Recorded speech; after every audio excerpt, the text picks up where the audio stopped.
5290 for reset na. Yan ang lumalabas. Infad need service.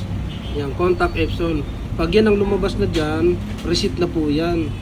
Bali, ang mangyari, hindi na po kayo makapag-print, photocopy, xerox, scan. Yan ang gagawin dyan, ginagamitan na po ng receiver. Yan, kaya ang gagawin, punta tayo sa receiver natin para mawala na ito at makapag-print na ulit.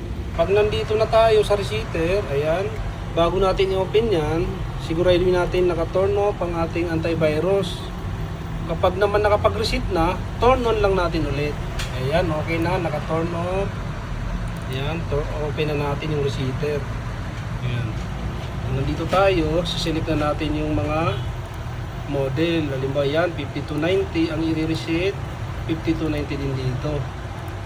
Pag hindi nyo na nilagay dyan, yung model sa baba, maaaring not responding yung receiver o kaya mag-communication error. Kaya kailangan naka-install at bago mag-print, wala po kayong pending. Kasi syempre bago mag-error yan, may piniprint kayo, hindi natapos yun. Kaya alisin nyo muna. Ayan, check natin kung bakit nagpapareset. Ayan. Ayun, halos ano na, ang dami na pala, 80%, 86, 100.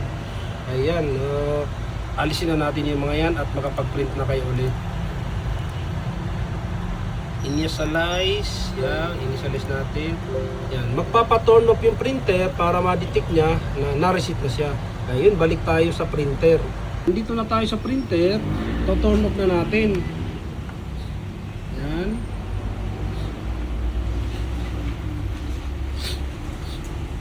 Tayo lang natin ma-off.